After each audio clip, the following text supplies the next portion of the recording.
වේරමණී සික්ඛාපදං සමාදියාමි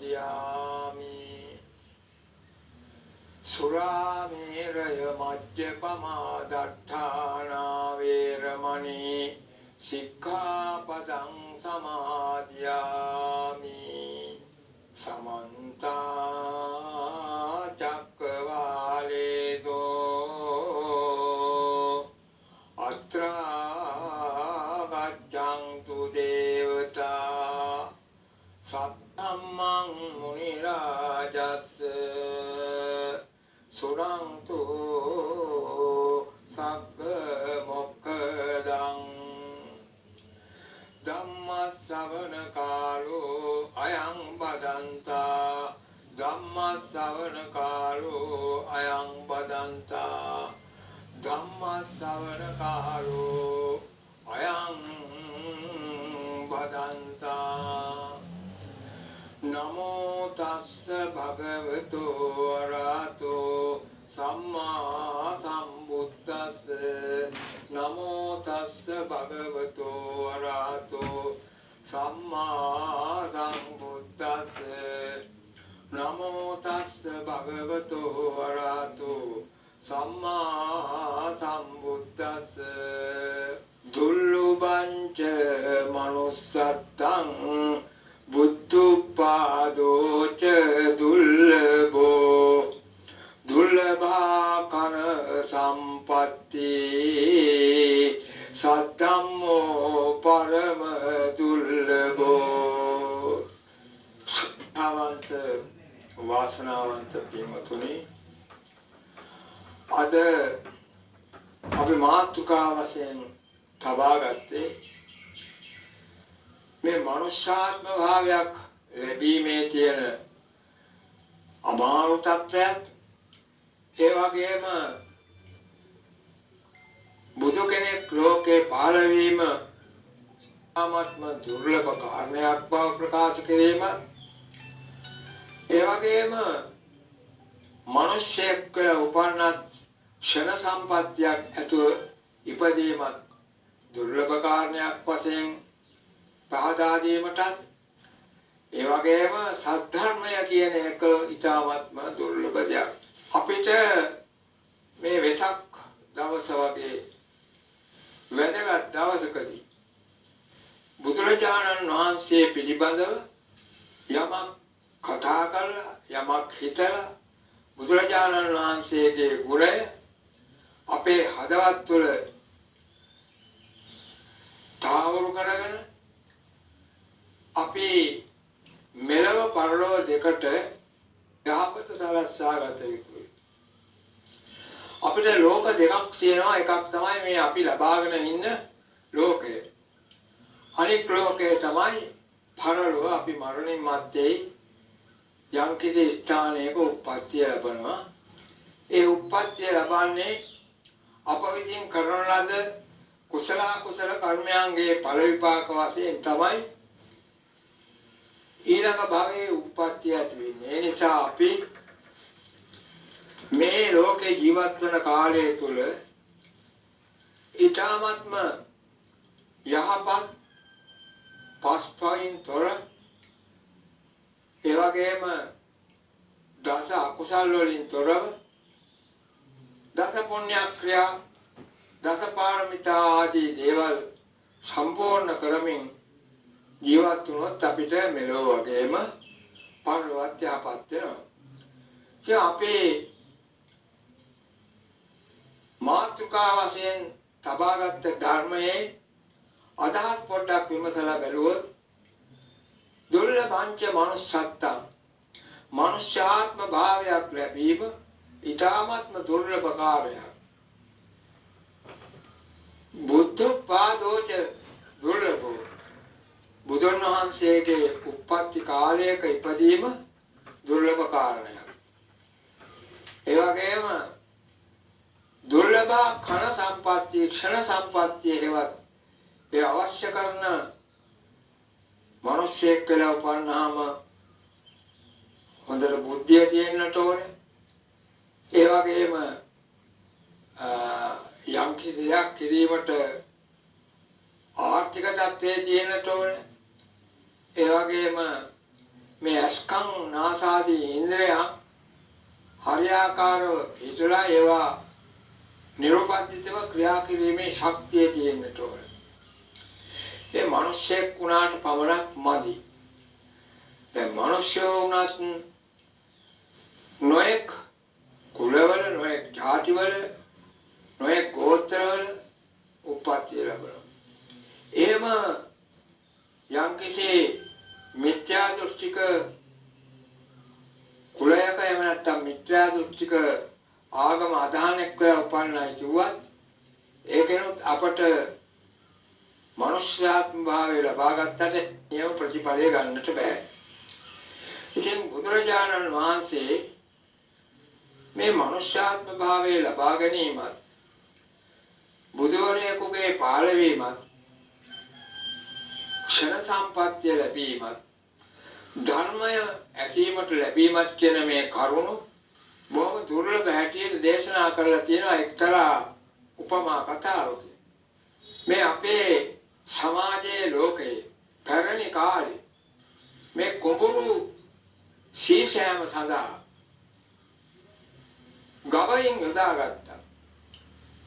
ඒ ගවයින් දෙන්නෙක් එකට ගැලතීම සඳහා මේ වියගහ කියන දණ්ඩක් ටිකක් මාතලියක් හරකුන්ගේ කරට ගැලපෙන උන්ට අදින්න පුළුවන් බර අඩු වර්ගයේ දී වලින් හදපු අඩි 4ක් පමණ දිග කණුවක්. ඒක ඒ ගොන්දෙන්නා ගැට ගැනීම සඳහා කෙරවල් දෙකේ හිල් දෙකක් විදලා තියෙනවා. එක කෙරවලක හිල් දෙකයි අනෙක් කෙරවල හිල් දෙකයි වියගහක හිල් 4ක් විදලා තියෙනවා. ඒකෙන් තමයි ලණුව දාලා ගවයාගේ බෙල්ලට තියලා බඳින්නේ මේ වියගහ. ඉතින් මෙතන උපමාව යම්කිසි ගොවි මහත්මයෙකුට කුඹරක් ශාලා ඉවර වෙලා වියගහ මොනාරි හේතුවක් නිසා කුඹුරේ දාලා යනවා. එක්ක පස්සෙන් දට ගෙනියන්නේ එහෙම නැත්නම් ආයේ ආපුවාම ගන්න ඒ විදිහට දාලා යනවා හවස යනකොට. ඉතින් ඒකට එහෙම තිබිලා ලොකු වර්ෂාවක් වයින්නවා. ඒ වර්ෂාව වැස්සෙන් පස්සේ කුඹුරේ ලියේදී වල වතුර පිරලා ඉතිරිලා යනවා. ඒ අනකොට මේ පියගහත් කොමාරි කුඹුරේ තිබිලා දොරකට ඇදෙනවා වතුර පාරත් එක්ක. ඒක රැඳෙන්නේ නැතුව ආයි ඇලකට යනවා. බොහෝ දුරට යන්න ඕනේ. ඒ ඇල ගමන් කරන්නේ ගඟට. ඊළඟට කොමාරි අතරමඟ රැඳෙන්නේ නැතුව මේ වියගහ ගඟට ගමන් කරනවා. ගඟ යන්නේ මොහොත බලාගෙන. ඊළඟට කොහොම හරි දෙපැත්තේ තියෙන අකුල් වල පටලැවෙන්නේ නැතුව කාටවත් අහුවෙන්නේ නැතුව මේක අරන් යන්න. මේක ගසාගෙන ක්‍රමානුකූලව යනවා මහා මොහොතට. මහා මොහොතේ ඔය පාවෙවි තියෙනවා. ඔය අවස්ථාවට එක්තරා කැස්බෑවි. ඒ කැස්බෑ වගේ එක ඇයි තියෙන්නේ. ඒ නිසා උට කියනවා කන කැස්බෑවා කියලා. ඒ කන කැස්බෑවා අවුරුදු 100කට සැරයක් තමයි උඩට එන්නේ. පොළොවේ මෝදේ අඩියේ ඉඳලා අවුරුදු 100කට සැරයක් තමයි මේ කැස්බෑවා උඩට එන්නේ.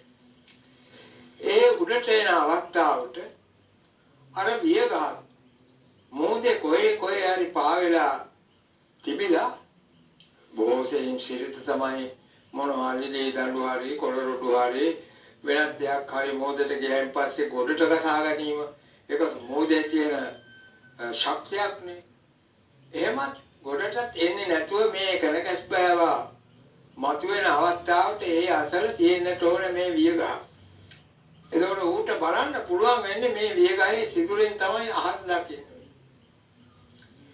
ඉතින් ඔය කියාපු කාරණා සියල්ලක්ම ඒකමතික වෙලා එකඟ වෙලා එක අවස්ථාවක එක වෙලාවක එක දවසක මේ කන කැස්බෑවාට මේ වියසිතුර ඇහැට දකින්න ලැබෙන්න ඕන. එහෙම වුණොත් ඔහුට පුළුවන් අහස දකින්න. අපිට මේ කතාවෙන් පේනවා කොච්චර අමාරු කොච්චර දුර්ලභ සිදු විය යුතු පැත්තට නෙමෙයි සාධක තියෙන වැඩි හරියක් සිදු නොවිය යුතු පැත්තටයි. එහෙම තියෙද්දි යම් කිසි දවසක ඒ කනගැස්බෑවට එතනින් වියසුදුරු දකින්න වියසුදුරෙන් ආස දකින්න ලැබුණොත් ඒක ඊටාත්ම දුර්ලභ කාරණයක් හැටියට සඳහන් කරන්න ඕනේ. ඒ වගේ දෙයක් තමයි පින්වතුනි මේ මනුෂ්‍ය ආත්ම භාවයක් ලබා ගන්නවායි කියන එක. දැන් අපිට ලෝකෙ දිහා බැලුවාම ඕන තරම් මිනිස්සු උපදිනවා මරනවා පේනවා. එහෙම මිනිස්සෙක් වෙලා උපදින්නත් විශාල පිනක් තියෙන ඕන මනුෂ්‍යාත්ම භාවයක් ලබා ගන්න. දෙවියෙක් නෙමෙයි, බ්‍රහ්මයෙක් නෙමෙයි, වෙන යම්කිසි විද්‍යාධරයෙක් නෙමෙයි. මේ බුද්ධත්වයේ කියනා වූ ශ්‍රේෂ්ඨත්වයට පත් වෙන්නේ මිනිසෙක්. ඒ මිනිසයා තමයි සාරා සංඛ්‍ය කල්ප ලක්ෂයක් මුළුල්ලේ පාරමිතා ධර්මයන් සම්පූර්ණ කළා.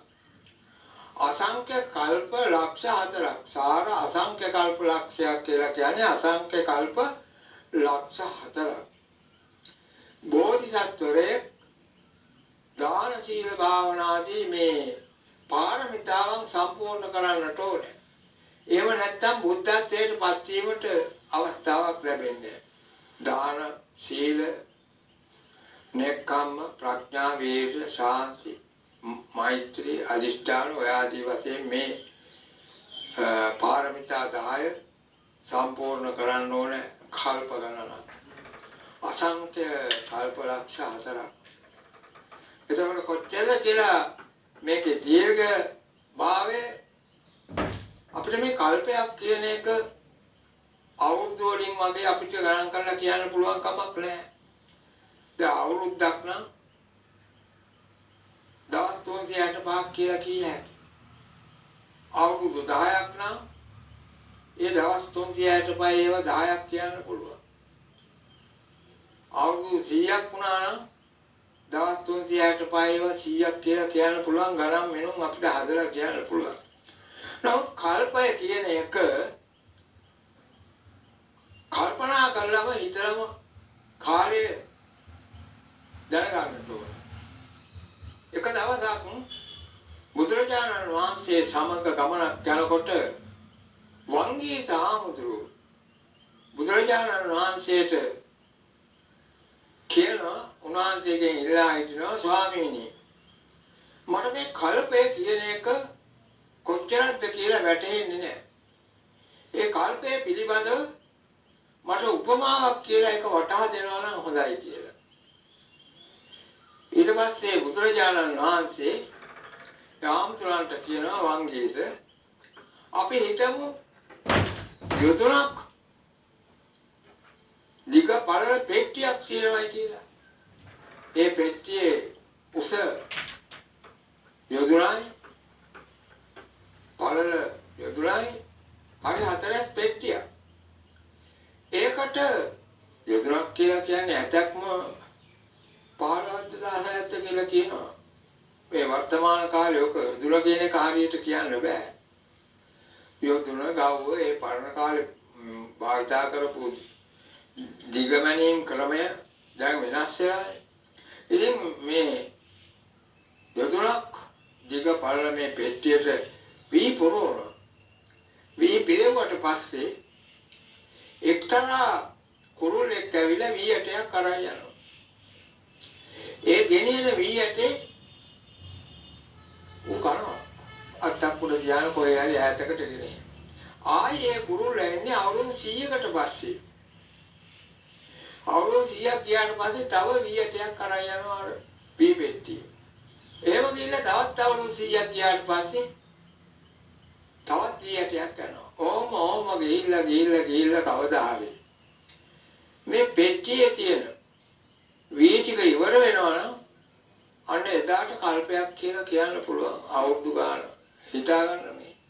ඒතකොට බුදුරජාණන් වහන්සේ අවුරුදු අසංඛ්‍ය කල්ප ලක්ෂ 4ක් දසමාර්මිතාවන් සම්පූර්ණ කරලා තමයි ලෝතුර බුද්ධත්වයට පත් වුනේ. ඒක වෙන්න කොච්චර අමාරුද කියලා අපිට හිතා ගන්න පුළුවන් මේ උපමාවලින්. මනුෂ්‍යාත්ම භාවයක් ලබා ගැනීම අමාරුයි. ඒ වගේම බුදු කෙනෙක් පහළ වීම අමාරුයි. ඒ වගේම ක්ෂණ සම්පත්තියක් ලබා ගැනීම අමාරුයි. ඒ වගේම සද්ධර්මය දැන් අපි මේ බණ කියනවා. බුදු කෙනෙක් පහළ වෙලා මේ මහා භද්‍ර කල්පයේ බුදු කෙනෙක් පහළ වෙලා ධර්මයේ දේශනා නොකළා නම් අපිට ධර්මයක් දේශනා කරන්න බෑ බුදුරජාණන් වහන්සේට.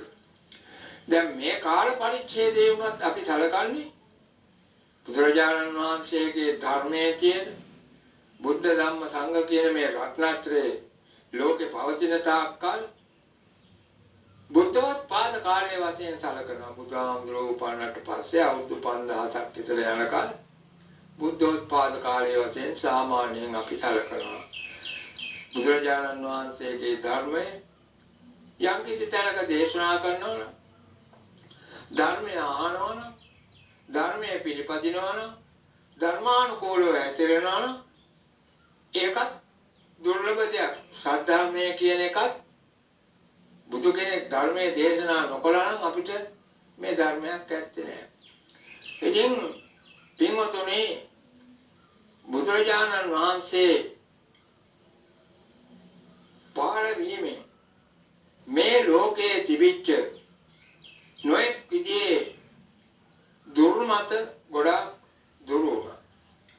බුදුරජාණන් වහන්සේ පහළ වීමට පෙර නොයෙක් විදිහේ දර්ශන, නොයෙක් විදිහේ දෘෂ්ටි, නොයෙක් විදිහේ ආගම් මුළු මහත් ಭಾರತේ පුරාම ලෝකේ පුරාම පැතිරලා පැවතුණා. බුදුරජාණන් වහන්සේ පහළ වෙලා කලේ මොකද උන්වහන්සේ පළමු කොටම සසරින් එතර වීමත් ඒ වගේම සසරින් එතර වීමට බැරිව මේ සංසාර සාගරේ වැටිලා සංසාර සාගරයෙන් එගොල්ට යන්න බැරුව අනන්ත අප්‍රමාණ සත්ත්ව සමූහයක් දුක් විඳිනවා.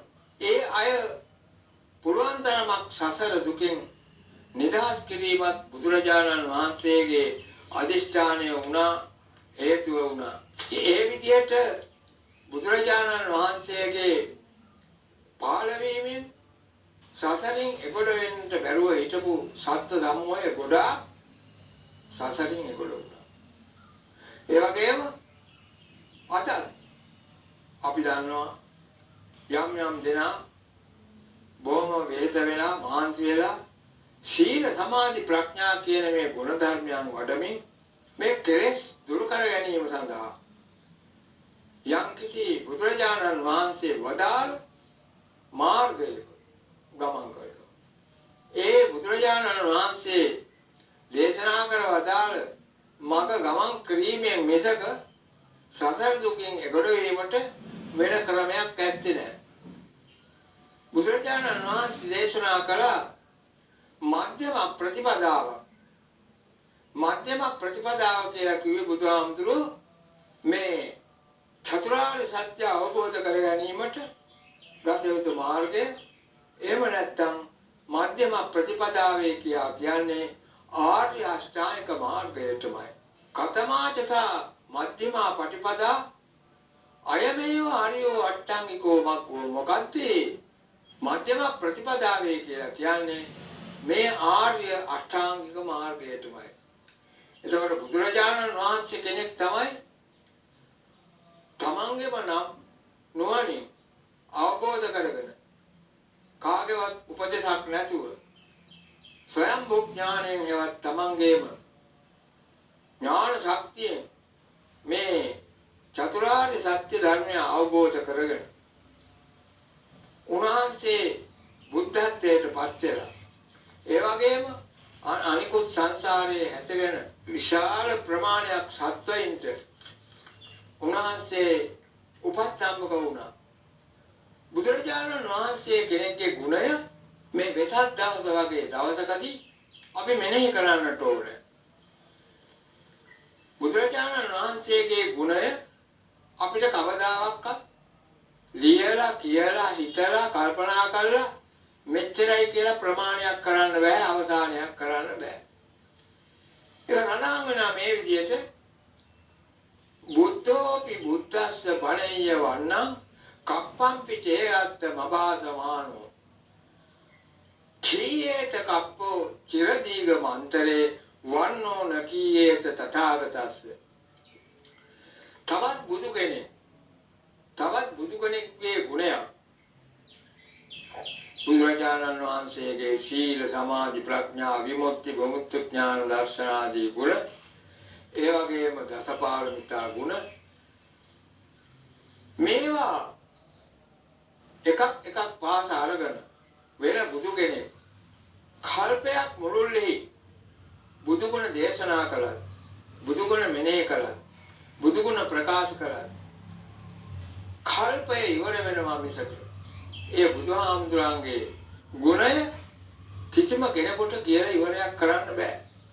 කප්පම්පි චේයත්ත මබාසමානෝ වන්නෝ නකීයේත තථාගතස්ස. කල්පය ඉවර වෙනවා මිසක කවදාවත් බුදුරජාණන් වහන්සේගේ ගුණය කියලා ඉවරයක් කරන්න පුළුවන් කෙනෙක් මේ ලෝකයේ ඇත්තේ නෑ. එක දවසක් බ්‍රාහ්මණයෙක් ආනවා බුදුහාමුදුරන්ගෙන්, ඔබ වහන්සේට මේ දෙවියන් සහිත ලෝකයා විසින් බුද්ධ කියන වචනේ පාවිච්චි කරන්නේ මොකද කියලා. එතකොට බුදුරජාණන් වහන්සේගේ කාලේ තවත් හිටිය ශාස්ත්‍රවරු ඒ අයත් බුද්ධ කියන වචනේ පාවිච්චි කළා. මම තමයි බුදු. මම තමයි මේ ලෝකයේ ධර්මයේ දේශනා කළේ. අපි තමයි බුදුවරු කියලා ඔය ඒ කාලේ හිටියනේ ෂට්චාත්‍රවරු කියලා 6 දෙනෙක් ප්‍රසිද්ධයි. එයාත් කිව්වා බුදුරජාණන් වහන්සේගෙන් අපවහන්සේට බුද්ධ කියලා කියන්නේ මොකද කියන මේ කාරණේ අපිට දැනගන්න ඕනේ. බුදුරජාණන් වහන්සේ බ්‍රාහ්මණයට කියනවා අභිඤ්ඤයං අභිඥාතං භාවේ තබ්බංච භාවිතං පාතබ්බම් පයේ නම්මේ තස්මා බුද්ධෝස්මි බ්‍රාහ්මණ. බ්‍රාහ්මණේ මම මේ ලෝකේ බුදු කෙනෙකු විසින් දැනගත යුතු යම්තා ධර්මයේ තියෙනවා නම් ඒ සියල්ලක්ම මම දැනගත්තා. අභිඥාත භාවේ තබ්බංච භාවිතං. යම් කිසි වැඩි යුතු ගුණ ධර්මයක් තියෙනවා නම් ඒ සියලු ගුණ ධර්මයන්ත් මම වඩලා තියෙනවා. ආයි මට ඉතුරු වෙලා නැහැ ආවල් ගුණ ධර්මයේ වැඩි යුතුයි කියලා. ඔය සීල සමාධි ප්‍රඥා විමුක්ති ඥාන දර්ශන ඒ රොයේ දේවල් බුදු නොවනින් දැනගත යුතු සියල්ලක්ම දැනගන්න තියෙනවා.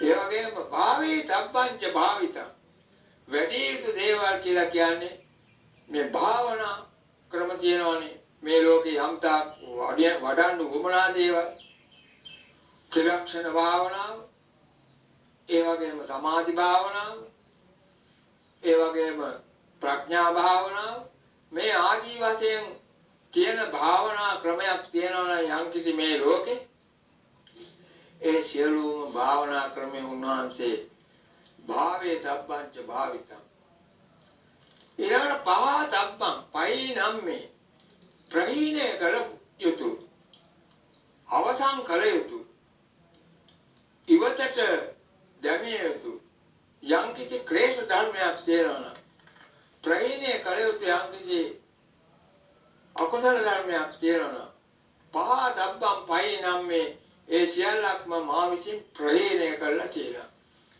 ඉතින් බුදුරජාණන් වහන්සේ ලෞතර බුද්ධත්වයට පත් වුණේ ඔන්න ඔය විදියට ඔය කියාපු ඒ ගුණ ධර්මයන් නිසා.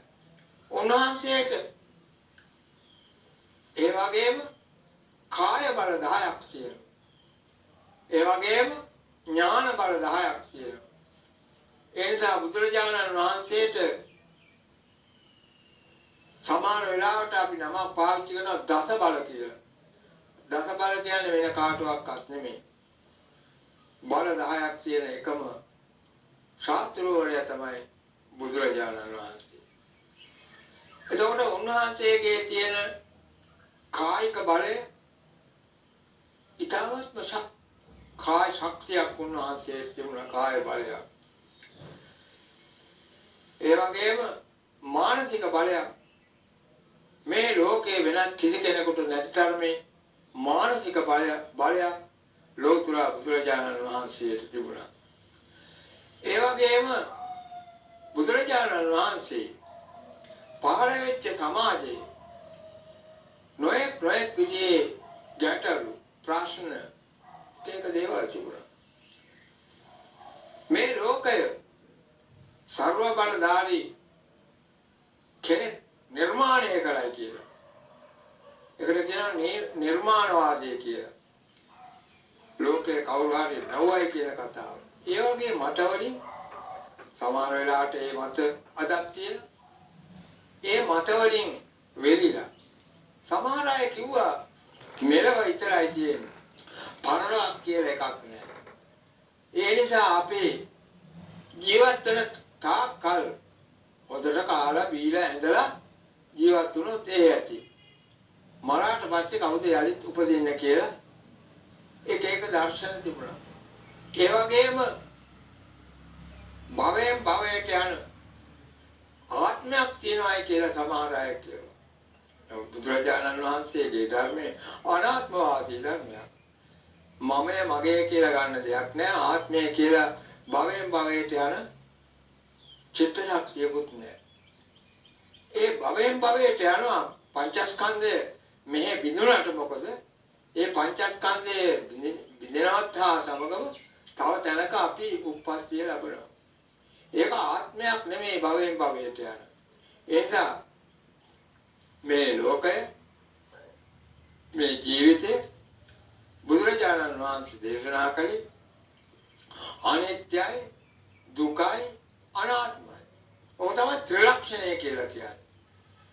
යම් කිසි කෙනෙක් නිවන අවබෝධ කරගන්න අවශ්‍ය නම් නිවනට පැමිණීමට අවශ්‍ය නම් අනිවාර්යයෙන්ම අනිත්‍ය දුක්ඛ අනාත්ම කියන මේ ත්‍රිලක්ෂණය අවබෝධ කරගන්නට ඕනේ. ඊට කලින් කරන භාවනාවල් තියෙනවා. ඒවට කියනවා සමත භාවනාවයි කියලා. ඒවට කර්මස්ථාන 40ක් දේශනා කරලා තියෙනවා. ඒවට කියනවා සම 40 කර්මස්ථාන කියලා. එතකොට බුද්ධානුස්සති, ධම්මානුස්සති, සංඝානුස්සති, ත්‍යාගානුස්සති, දේවතානුස්සති ඔය විදිහට මේ දස අනුස්සතියක් තියෙනවා. ඒ අනුස්සති කියලා කියන්නේ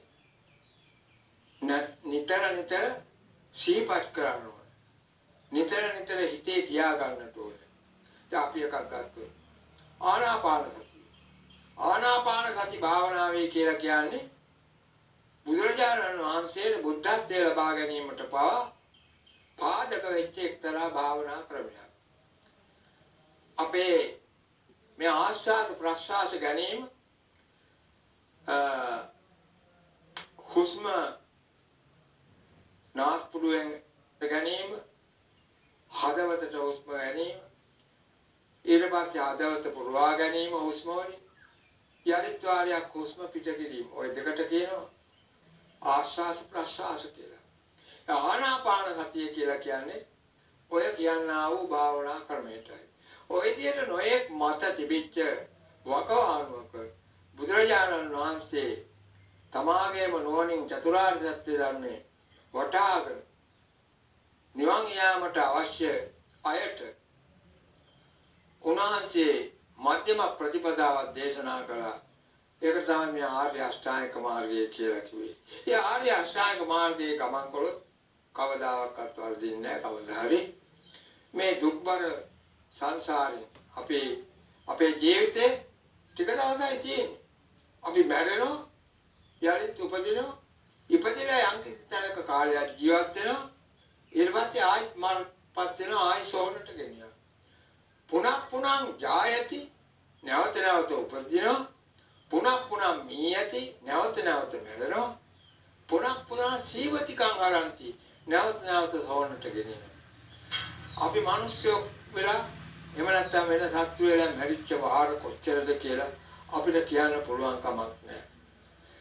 ලක්ෂ කෝටි වාරයකටත් වැඩි සංසාරයට අවතීර්ණ වූ සත්‍ය මැරෙමින් ඉපදෙමින් මැරෙමින් ඉපදෙමින් තාවෙන තුරුත් ගමන් කරනවා. යම් කිසි දවසක මේ සසරින් එගොඩ වෙනවා නම් ඒ සසරින් එගොඩ වීම දක්වාම අපිට මේ මරණය කියන එක ඒකාන්තයෙන්ම ඇති වෙන දෙයක්. ඉතින් බුදුරජාණන් වහන්සේගේ කාලේ ಭಾರತයේ නොයෙක් දෘෂ්ටි ගණනාවක් තිබුණා. ඒ සියල්ලම අභිභව බුදුරජාණන් වහන්සේගේ ධර්මය තරුණ බ්‍රාහ්මණය, තරුණ ක්ෂත්‍රියය, තරුණ වෛශ්‍යය ඔය බුදුරජාණන් වහන්සේ කුලයක් පෙන්වුවේ නැහැ. ක්ෂත්‍රිය බ්‍රාහ්මණ වෛශ්‍ය සූත්‍ර කියලා බ්‍රාහ්මණය කුල හතරක් පෙන්වුවා. බුදුරජාණන් වහන්සේ පෙන්වුවේ භික්ෂු භික්ෂුණී උපාසක උපාසිකා කියන සිව් පිරිස තමයි උන්වහන්සේගේ ශ්‍රාවක පිරිස. භික්ෂු කියලා කියන්නේ උන්වහන්සේගේ ගෝල පිරිස.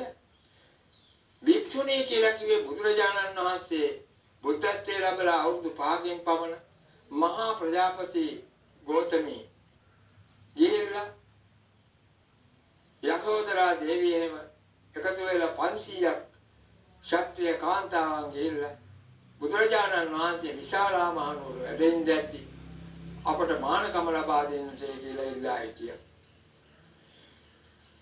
එතෙන්දි බුදුරජාණන් වහන්සේ ආනන්ද හාමුදුරුවෝ ඇවිල්ලා මේ කතාව කිව්වට පස්සේ භික්ෂුණීන් වහන්සේලාට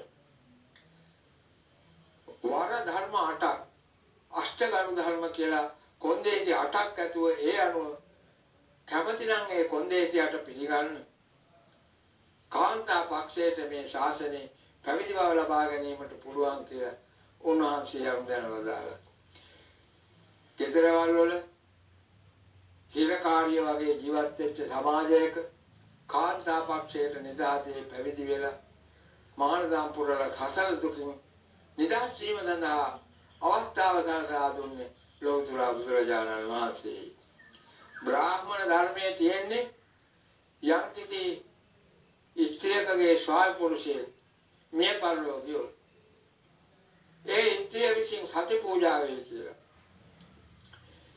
ඒ මිනිස්යා දවන සොහනටම පැනලා ජීවිතය ඇති කරගත යුතුයි. අන්න ඒ බඳු තත්ත්වයක තමයි කාන්තාව ಭಾರತೀಯ සමාජයේ ජීවත් වුනේ. ඒ කාන්තාව තම සමාජයට විශාල නිදහසක් බුදුරජාණන් වහන්සේ ලබා දුන්නා. ඊළඟට කුල වශයෙන් බෙදාගෙන බ්‍රාහ්මණයෝ නොයෙක් වරප්‍රසාද බුද්ධ විඳ බුදුරජාණන් වහන්සේ ඒ බ්‍රාහ්මණයින්ගේ ඉගැන්වීම සම්පූර්ණ බොරුවක් බව ලෝකයට පැහැදිලි කළ දුන්නා. ඒගොල්ලෝ කියනවා බ්‍රාහ්මණයා උපන්නේ මහා බ්‍රහ්මයාගේ කටින් කියලා. ක්ෂත්‍රියයා උපන්නේ බාහුව දෙකෙන් කියලා. වෛශ්‍යයා උපන්නේ ජංගා වලින් කලවා දෙකෙන්. ශුද්‍රයා උපන්නේ මහා බ්‍රහ්මයාගේ මේ කකුලේ සුළඟිල්ලෙන් කියලා ඔය විදිහට ප්‍රබල කුල ભેදයක් මත ඒ තමන්ගේ ආත්ම ධර්මයේ අරගෙන ගියා.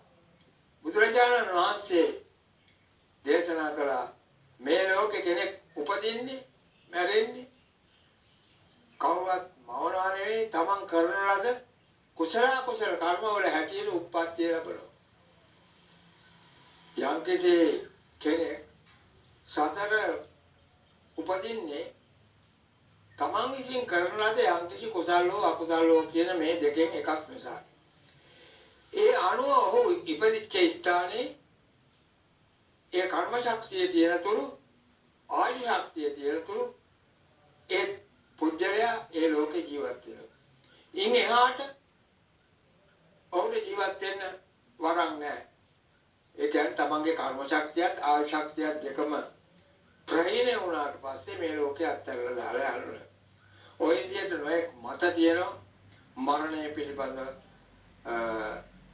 ආයුක්කේ මරණය, කර්මක්කේ මරණය, උපජ්ජේදක මරණය, උභයක්කේ මරණය ඔය ආදි වශයෙන් ඒවා විස්තර කරන්න මම බලාපොරොත්තු වෙන්නේ නැහැ. බුදුරජාණන් වහන්සේ විසින් මේ සමාජයට කරන ලද සේවය යම් යම් කතා ප්‍රවෘත්ති මගින් අපිට කීපයක් ඉදිරිපත් කරන්න පුළුවන්. කාන්තා පක්ෂයට පැවිදිකම දීම එකක්. අනික ඔය පටාචාරා තියෙන කාන්තාව තමන්ගේ ස්වාමියාත් නැති වෙලා, දරු දෙන්නත් නැති වෙලා, දෙමව්පියොත් නැති වෙලා, සහෝදරයත් නැති වෙලා සියලුම දෙනා එක දවසේ මරණයටපත් වුණා. ඒ අවස්ථාවට පිස්සියක් වාගේ මේ පටාචාරාව මහා මග දුවගෙන පාරක් තුනක් ගානේ දිව්වා. ඒ අවස්ථාවට මේ පටාචාරාව බුදුරජාණන් වහන්සේ ධර්ම දේශනා කර ඉන්න ස්ථානයට ගියා.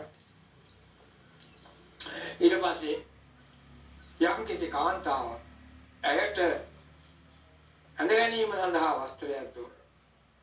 ඒතර එයා බුදුහාමුදුරන්ගේ ධර්මය අහලා සියලුම කනගාටු දුරු කරලා මේ ශාසනය පැවිදි වෙලා සෝවාන් සකදාගාමී අනාගාමී අරහත් කියන මාර්ගඵල වලටපත් වෙලා එතුමිය සතර දුකින් නිදහස් වුණා. ඒ වගේ බුදුරජාණන් වහන්සේගේ කාලේ හිටපු කාන්තාව බොහෝ දෙනෙක් නොයෙක් පීඩන වලටපත් වෙලා හිටියේ. එක්තරා අවුරුදු 15ක 16ක විතර තරුණියක් ගෑනු ළමයි ගෙදරක වැඩ කටයුතු කළා. ගෙදර වැඩ කළා. ගෙවල් අතුපතු ගන්නවා, මිදුල් අතු ගන්නවා, වළං හොදනවා, කරන්න තියෙන වැඩ තේරම කරනවා. නමුත් කොච්චර වැඩ කළත් ගෙදර ස්වාමි දුවනිය මේ මාලා මෙයාගේ නම මේ මාලාට කොණ්ඩේ තිබුණා දිගට කොණ්ඩෙන් අල්ලගෙන ගහනවා. එතකොට මේක හරි කරදරයක් මෙයාට. කොණ්ඩ තියෙන නිසානේ මේ ගාන්නේ අල්ලගෙන කොණ්ඩෙන් අල්ලගෙන ගම්මුලට ගහනවා. ගාල වැඩ ගන්නවා. මේ බේරෙන්න බැරි තරම මේ මාලා කරනාව ඈමියෙකුට කියලා තමන්ගේ ඉසකෙච්ච එක ඔක්කොම බූ ගාලා දැම්මා. එතකොට අල්ල ගන්න එකක් නැහැ. ඊට පස්සේ අර කාන්තාව ඒ ස්වාමීදිව කරන්නේ මොකද? බෙල්ලට ලණුවක් දාගත්තා. රාජ්‍ය කියන්නේ රහණනේ. මාලාව කියන්නේ ඒක. මාලාවක් වගේ දාගෙන තිබුණ ලණුවක් බෙල්ලට. මල් මාලියක් දැම්මා වගේ. ඉතින් මේ මාලාවෙන් අල්ලගෙන ගන්නවා. ඇහෙනින් අල්ලගෙන එයාගෙන් ගහලා වැඩ ගන්නවා. දැන් මෙයාට ඉවසන්නම බෑ මේ තරුණයට. මෙයා කල්පනා කරගත්ත මට බේරෙන්න හම්බ වෙන්නේ කොහොමද මම මගේ ජීවිතේ නැති කරගන්න ඕනේ කියලා. ඒතරා කිට්ටුව පොඩි වනාන්තරයක් තියෙනවා එතෙන්ට ගියා. බෙල්ල වෙලක් දාගෙන ඉල්ලෙන්න ඕනේ කියලා. ඒ අවස්ථාවට ඒ කිට්ටුව දැනක බුදුරජාණන් වහන්සේ වැඩ හිටියා. බුදුරජාණන් වහන්සේ ඇහුවා මොකද දියණියනි කරගන්න සූදානම් වෙන්නේ කියලා. ඒ කියනකොට ඒ තරුණිය කල්පනා කළා කවුද මේ මට කතා කළේ? මගේ නම කියලා මාලා කියලා. බැලුවාම බුදුහාමුදුරුවෝ වෙලේ ඉන්නවා. එතෙන්ට ගිහිල්ලා තමන්ගේ නඩුව කිව්වා. ඊට පස්සේ බුදුරජාණන් වහන්සේ ඒ තරුණියට අවවාද අනුශාසනා කළා. තමන්ගේ ජීවිතේ නැති කරගන්න එපායි කියලා ඒ පිළිබඳව අවවාද අනුශාසනා කළා. ඒ ජීවිතේ බේරලා ඇරියා. ඒ විදිහට බුදුරජාණන් වහන්සේ අවුරුදු ගාන දුක් විඳපු සමාජයට උන්වහන්සේ යම් යම් දෙනාට අපෝපස්ථාන වශයෙන් නොඑක් විදිහේ උදව් උපකාර කළා.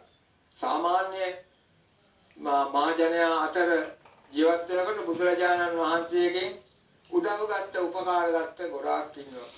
ඔය බුදුරජාණන් වහන්සේ කාලේ හිටියා දුරදරුවෝ පොත්තු 7 දෙනෙක් හිටපු පියෙක් හිටියා. ඒ පියාට මේ පුතු 7 දෙනායින් එක්කෙනෙක්ව සැලකුවේ නැහැ. වැඩිමහල් පුතාගේ ගෙදරට ගියාට පස්සේ ඒ පුතාගේ පවුල කියනවා ඈතාත්තේ උඹ මෙහාටම ඇවිල්ලා ඉන්නේ මේ අපිට වැඩිපුර යමක් තියලා තියනවාද? අර ඉන්නේ ඊළඟ සහෝදරයා එයාට ඵලයන්කෝ. ඊට පස්සේ මේ වයස්ගත පියා ඒ දෙවනි පුතාගේ ගෙදරට යනවා. ඒ ගිහිල්ලා දවස් දෙකක් තුනක් ඉන්නකොට දෙවනි පුතාගේ භාර්යාවත් කියනවා ඇයි තාත්තේ උඹ මෙහෙටම වෙලා ඉන්නේ අපිට වැඩිපුර යමක් දීලා තියනවාද? අර තව ඉන්නේ උඹේ දරුවෝ ඵලයන් කොහාටද ගිහිල්ලා හිටාන්කෝ කියලා යාව පිටත් කරලා අරනවා කොතනකවත් ගෙදරක නවත්ත ගත්තේ නැහැ. මේ පුතු 7 දෙනාම ඉන්න ගෙදරට ගියා. ගෙදර වලට ගියා. දවස් දෙකක් ඉන්නකොට ඒගොල්ලෝ එළව ගන්නවා. යන්නම තැනක් නැතුව මේ වයසක මිනිස්සයා බුදුරජාණන් වහන්සේ වැඩ සිටිය දවස් නුවර ජේතවනාරාම එතෙන්ට ගියා. එතෙන්ට ගියන් පස්සේ බුදුහාමුදුරුවෝ අර භික්ෂුන් වහන්සේලාට කියලා මේ බඩගින්න හිටව මිනිස්සයාට ආහාර ටිකක් ඉතිරි වෙච්ච ආහාර වලින් දීලා බඩ පිරෙන්න කන්න දීලා මේ මිනිස්සයාට ධර්මයක් දේශනා කළා. දේශනා කළා කිව්වා උඹට ඔය පුතු 7 දෙනෙක් හැදුවට වැඩිය හොඳයි නේද උඹ හැරමිටිය? ඈ උඹ හැරමිටිය උඹට අන්ධකාරය යනකොට පාර පෙන්නනවා. අන්ධකාරයේ පුරෝ හෝති. ඊළඟ වතුරේ බහැලා යද්දී ඒ වතුරේ ගැඹුර පෙන්නනවා. ගම්බීරේ ගාදමේජති. ජලයේ බහැලා යනකොට ගැඹුර පෙන්නනවා. ඒ වගේම සත්තු වෙනවනම් කපුටෝ බල්ලෝ එහෙම එලවගෙන එනවනම් කාකේ සෝනේච වාරේ කපුටෝ සහ බල්ලන් ආදී සතුන්ව පළවා හරිනවා. මේ පුතු 7 දෙනෙක් හැදුවට වඩා මට හොඳයි නේද මේ හැරමිටිය හදාපු එක කියලා තැන් වල ගිහිල්ලා කියන්නේ කියලා ගාත 4ක් කියලා උගන්වලා හැරියා.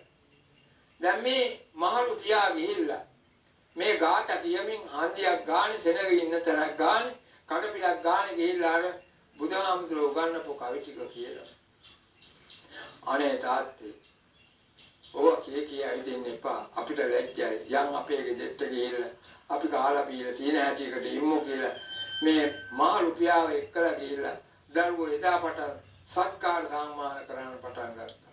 ඔය විදිහට බුදුරජාණන් වහන්සේගේ ලෞකික ජීවිතයක් ගත කරන කෙනෙක්ගෙන් සිදුවිය යුතු සේවයක් වශයෙන් නොඑක් දෙනාට උන්වහන්සේ උදව් උපකාර කළා. එක්තරා අවස්ථාවක කොසල් රජුගේ ඇතින්නක් හිටියා. ඒ ඇතින්න භද්‍රාවතිකා කියන නමින් ප්‍රසිද්ධයි. වයස්ගතයි. වයස්ගත වුණාට පස්සේ රජුරෝ ඇත්කාලෙන් දිහලා දාලා එළියට පන්නලා දැම්මා. දැන් මෙයාට කන්නත් නැහැ මේ ඇතින්නට භද්‍රාවතිකාවට. වතුර බොන්නත් නැහැ. නාන්නත් නැහැ. තන්දන් වල ඔය කොන කුරුඩු අවුලවන කකා දුක් විඳගෙන ජීවත් වෙනා මේ රජුරවන්ට යුද්ධවලදී නොයෙක් විදිහට උදව් උපකාර කළා කියලා. රජුරවන්ට ජයග්‍රහණ ලබා දීලා තියෙනවා. ඉතින් බුදුහාමුදුරුවෝ දවසක් රජුරවන්ගෙන් ඇහුවා අර ඇතින්න කාගේ?